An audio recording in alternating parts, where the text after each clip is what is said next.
My name is Lily Adams. I am 34 years old and 17 days before my younger sister's wedding. My parents emailed me 5 conditions I had to obey if I wanted a seat in the ballroom. I had to drop every financial complaint against her, sign a confidentiality agreement, surrender my claim to our grandmother's property, contribute $25,000 to the wedding, and read a public apology for damaging family unity. At the bottom, my father had written, "Complete all 5 and we'll let you come." I read the message twice, then noticed the attachment they expected me to sign before midnight. They thought the deadline would frighten me. Instead, it clarified everything. I typed 4 words. I declined all 5, sent the reply, booked a beach suite in Malibu for the wedding weekend, and called a courier about one final gift. The box looked elegant enough for a bride who had turned her wedding into a 300-person performance. Inside, however, was something she had spent 2 years making sure no one would ever see. I knew she would open it publicly because she had already ordered the MC to announce every expensive present from important family. What she did not know was that my gift had no jewelry, no cash, and no apology. It contained a timeline, a voice recording, and one document carrying a signature that looked exactly like mine, but was not. Before I tell you what she said and what happened after that box was opened, tell me, what time is it for you right now? Where are you watching from?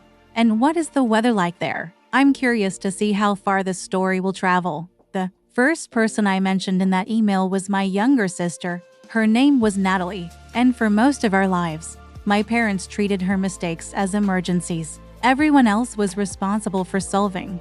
She was charming in public, quick with compliments, and gifted at making people feel chosen. At home, she measured relationships by usefulness. When she needed a college deposit, I loaned her the money. When she left a marketing job after 6 months, I helped her rewrite her resume and covered 2 months of rent. When she launched a luxury event company, I introduced her to 3 clients from my accounting firm. Every favor came with the same promise: she would repay me when things stabilized. Things never stabilized. The promises simply changed shape. Our grandmother had seen the pattern before anyone else admitted it. She left a restored coastal house called Mariner's Point to Natalie and me in equal shares with a strict clause requiring both signatures for loans, sales, or major renovations. The place had sentimental value, but it also generated steady income from small weddings and corporate retreats. I handled the books, Natalie handled promotions. That arrangement lasted until she became engaged to a restaurant developer named Daniel Mercer. He was thoughtful, successful, and completely convinced that Natalie had built her company without family money. I did not dislike him, in fact. That made everything worse. 6 months before the wedding, I noticed a loan payment in the Mariner's Point ledger that I had never approved. The lender's description was vague, and when I asked Natalie about it, she laughed and said it was a temporary line of credit for renovations. I requested the loan file. She delayed. My parents told me not to create tension before the wedding. Then the lender finally sent a partial copy. And there it was, a commercial note for $240, zero secured against the property bearing what appeared to be my electronic signature. I had never seen the document. I had never authorized the loan. When I confronted Natalie privately, she did not deny using the money. She said the wedding had grown more expensive. Her company had cash flow problems, and Daniel's new restaurant needed a bridge investment. Then she leaned across my desk and said, "You own half of something valuable. I needed you to act like family." I told her a forged signature was not a family favor. She rolled her eyes and accused me of being jealous because she was getting married first. That evening, my mother called and said Natalie had made a technical mistake that could be fixed if I signed retroactive consent. My father followed with a message reminding me how embarrassing an investigation would be for everyone. I refused. 2 weeks later, the 5 conditions arrived. The confidentiality agreement was not really about wedding behavior. Buried on page 6 was language releasing Natalie, my parents, their companies, and the lender from any claims related to prior financial decisions. The public apology was not about peace. It was designed to make me look unstable before I ever challenged the forged loan. The $25,000 contribution would help replace money already missing from the property account. and surrendering my share of Mariner's Point would give Natalie complete control of the collateral for the first time. I saw the conditions as a coordinated plan rather than a collection of insults. They were not offering me permission to attend a wedding. They were asking me to erase the evidence against them while smiling for photographs. I forwarded everything to my attorney, then called my closest friend, Emma Reed. I had known Emma since graduate school, and she was the only person who had warned me years earlier that loyalty without boundaries becomes unpaid labor. She listened without interrupting. When I finished, she asked one question: "Do you want to be understood or do you want to be protected?" I said both. She told me I might have to choose the order. Protection came first. That night, I placed a fraud alert on my credit, requested the complete loan file, and instructed my attorney to notify the lender that my signature was disputed. Then, I booked Malibu. The vacation was real. I needed distance from the wedding, and from the version of myself my family expected to appear on command. But the gift was real too. Natalie had spent months planning a grand pre-ceremony presentation in which selected relatives would offer blessings and premium gifts before the doors opened for the vows. She had even emailed me twice asking for a meaningful family tribute that could be played on the ballroom screen. I decided to give her exactly that. A record of what our family had become, prepared with the same precision I used in a forensic audit. I did not plan to scream, interrupt, or beg anyone to believe me. I planned to let dates, transfers, signatures, and Natalie's own words speak in the room I had been ordered to enter silently. 3 days later, I was in Malibu with Emma, sitting at a narrow dining table covered in bank statements, loan exhibits, property records, and color-coded notes. The ocean was visible through the windows, but I barely looked at it. Every hour produced another fact that made the 5 conditions feel less like parental pressure and more like an attempted cover-up. The complete loan file arrived first. My supposed electronic signature had been applied from an internet address connected to Natalie's office. The identity verification questions had been answered using information only close family would know: the name of my first employer, the street where we grew up, and the month our grandmother died. The lender had also received a copy of my driver's license. I remembered giving that copy to my mother the previous year when she said the family insurance agent needed updated records. When I called her, she insisted she had no idea how Natalie obtained it. Her answer came too quickly. Emma watched my face as I ended the call. "You don't believe her," she said. I told her I did not know what I believed anymore. That was the part no one warned me about. Discovering betrayal did not instantly make me brave. It made me question every ordinary memory attached to it. I remembered my mother bringing soup when I was sick, my father teaching me to drive, Natalie sleeping on my floor after a painful breakup. Good memories did not disappear simply because they had been used to gain access to me. They became contaminated, and that felt worse. I opened the property account and traced the loan proceeds. $90,000 had gone to Natalie's event company. $68,000 had been transferred to a vendor listed as Mercer Hospitality Design, a company connected to Daniel's restaurant project. $42,000 had paid wedding deposits. Another $27,000 had moved through my parents' consulting business before returning to Natalie as a family gift. The remaining amount had been consumed by fees and overdue bills. Daniel's company receiving money troubled me, but the transfer description suggested an investment he might have believed came from Natalie. Personally, I did not yet know whether he was involved or being used. Then Emma found the first twist. A spreadsheet hidden inside a shared archive showed projected ownership after the wedding. Natalie had listed herself as sole controller of Mariner's Point, Daniel as a future investor, and me under a column labeled released interest. The date was 2 months before my parents sent the conditions. Beside my name, Natalie had written, "Will sign to preserve invitation." I stared at that sentence until the words blurred. She had not hoped I would agree. She had calculated that I would. My lifelong desire to avoid embarrassing the family had become an asset on her spreadsheet. I wanted to call her and tell her I had seen everything, but Emma stopped me. "She has been planning around your reactions," she said. "Do not give her a new reaction to plan around." We continued. In an old voice message thread, I found a recording Natalie had sent after too much wine during a business conference. At the time, I had dismissed it as one of her dramatic late-night complaints. Now it sounded different.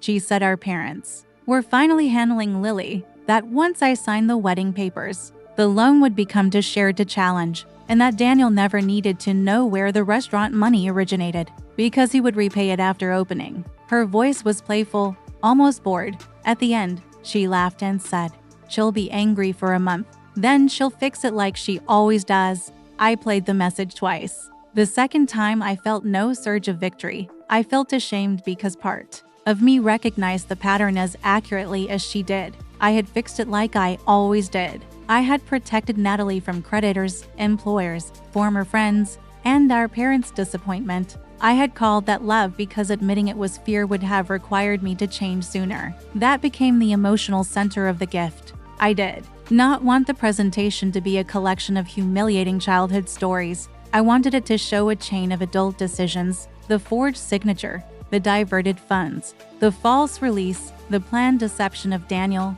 and my parents' effort to secure my cooperation. We built a 12-minute video using only documents that could be authenticated. No dramatic music, no insults. Each screen showed a date, an amount, and the source. The final slide contained one sentence: "A wedding cannot create trust where fraud has been used to manufacture consent." I also prepared 3 sealed folders. One was addressed to Daniel and contained the complete transaction trail affecting his restaurant. One was addressed to my parents and contained the notice from my attorney, demanding preservation of records. The last was addressed to Natalie. Inside it was a copy of the 5 conditions, my forward refusal, and a formal demand that she repay the stolen funds and relinquish management access to Mariner's Point on top. I placed a handwritten note. "You asked for a public apology. This is the public accounting." Emma read it and said it was cold. I told her cold was safer than cruel. The gift would not invent consequences. It would remove the secrecy that had prevented consequences from reaching her. Still, as I sealed the box, I wondered whether truth delivered in front of 300 people was justice or punishment. I did not have a clean answer. I only knew that every private conversation had ended with pressure, denial, or another document pushed toward me. Public image was the shield Natalie valued most. If I wanted her to stop using that shield, I had to place the facts where image could no longer replace them. The next problem was delivery. I refused to sneak into the wedding, impersonate a vendor, or depend on someone secretly filming guests. Natalie had already created the opening I needed. Her planner had sent every close relative a schedule for the legacy gift ceremony, a 40-minute event before the vows in which selected presents would be opened, while a professional live stream ran for remote guests. Natalie had designed it to display the life she wanted everyone to admire. My name was still printed beside the final presentation slot, followed by the words, "Sisters Tribute Video." My parents apparently assumed I would surrender before the deadline. I emailed the planner and said I would not attend, but would honor the scheduled tribute. I attached the video, provided the tracking number for the box, and requested written confirmation that the sealed folders would remain inside until Natalie opened them. The planner replied that Natalie had personally instructed her to feature my contribution because family reconciliation was part of the wedding narrative. The irony was so exact that I almost laughed. My attorney reviewed every item before shipment. She also sent the lender a formal affidavit disputing the signature and requested an immediate freeze on further draws against Mariner's Point. We did not ask the bank to announce anything during the wedding. We did not need to once the fraud report entered the system. Natalie would lose access to the remaining credit, and the lender would contact every guarantor listed on the file. At 9:12 the next morning, my father called. He skipped hello. "What did you tell the bank?" he demanded. I said I had told them the truth. He warned me that contractors, vendors, and Daniel's restaurant could be harmed. I asked why my forged signature had been acceptable when the harm belonged only to me.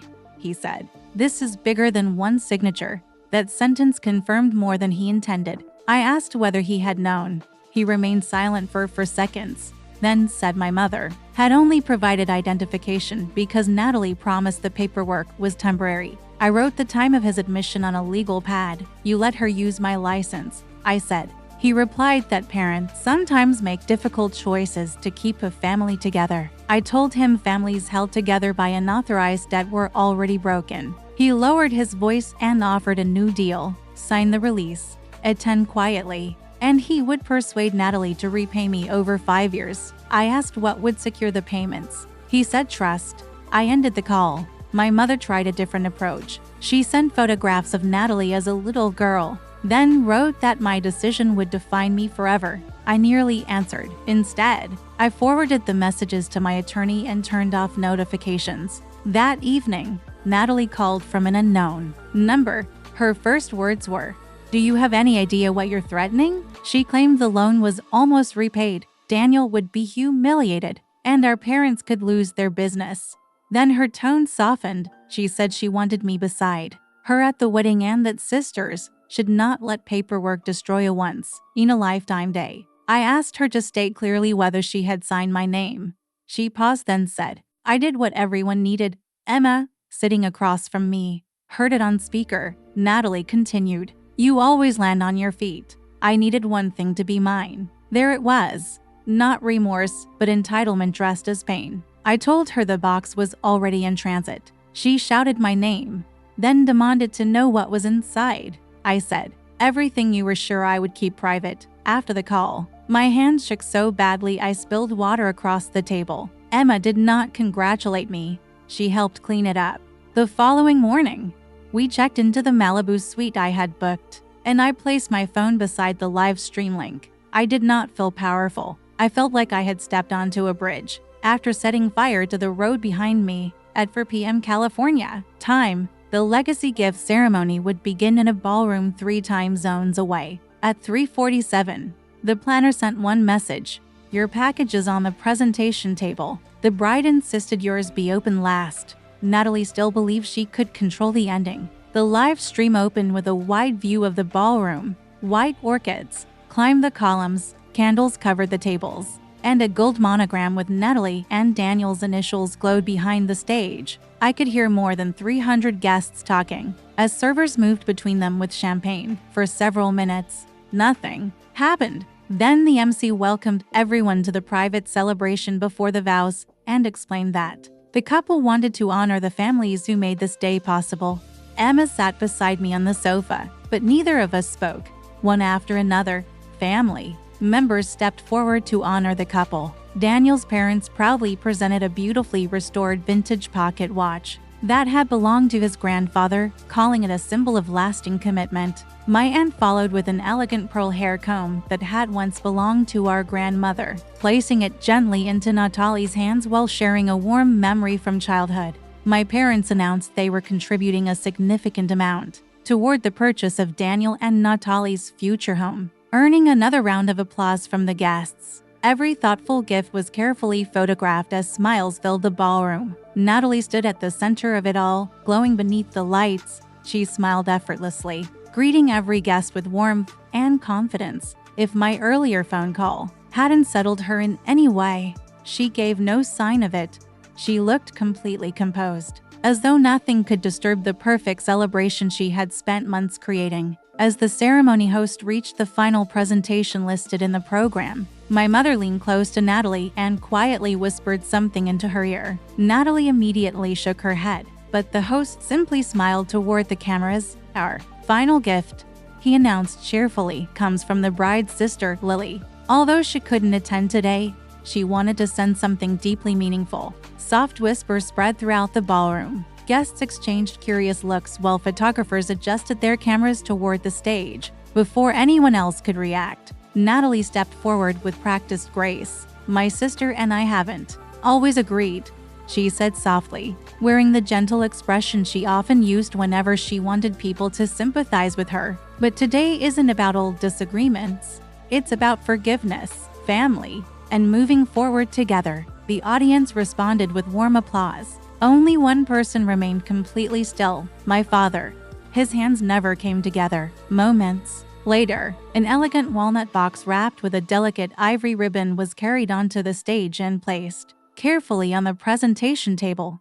It looked expensive without being flashy, drawing everyone's attention immediately. Natalie glanced toward the live stream camera, almost as though she knew I was watching from hundreds of miles away. "Whatever my sister has sent," she said with a graceful smile. "I receive it with love." She slowly untied the ribbon and lifted the lid. Resting on top was a silver picture frame. Inside was an old photograph of Natalie and me standing together at Mariner's Point during our teenage years, smiling with the carefree happiness that existed long before money and business had divided our family. Beneath the photograph sat a sealed envelope.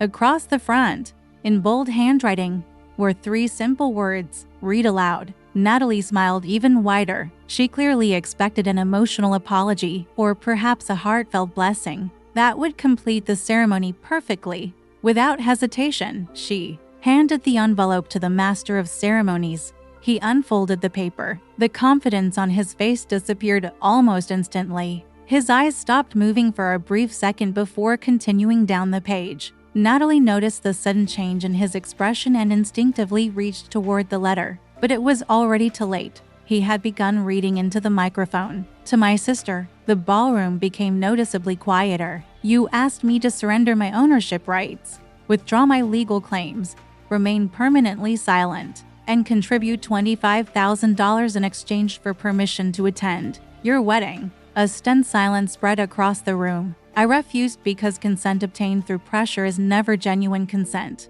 The words echoed through the ballroom. Every conversation stopped. Even the photographers lowered their cameras. My mother slowly stood from her chair, her face draining of color. Natalie quickly grabbed the letter from the host's hands and hurriedly scanned the remaining paragraphs herself. Her confidence vanished. Without looking up, she whispered urgently, "Turn off the microphone." The host hesitated, uncertain whether to obey. Before anyone could decide what to do next, every large display screen inside the ballroom suddenly changed. The tribute presentation listed in the wedding program had begun automatically. The first slide appeared. Instead of family photographs, it displayed the exact 5 conditions my parents had demanded I sign before they would allow me to attend the wedding. Guests leaned closer. People began reading every line. The second slide enlarged the legal release hidden deep inside page 6 of the agreement, highlighting the language that would have stripped away my future rights. Several guests exchanged confused glances. Daniel stepped closer to the screen. Natalie immediately rushed toward the technical table, clearly intending to stop the presentation. The wedding planner gently blocked her path. "I'm sorry," she said calmly. "This presentation was approved using your written instructions." Natalie stared at her in disbelief. The next slide appeared. It outlined a $100-40-1000 loan, questioned a disputed electronic signature, and displayed the internet address connected to Natalie's office, where the documents had been processed. Daniel's expression changed completely.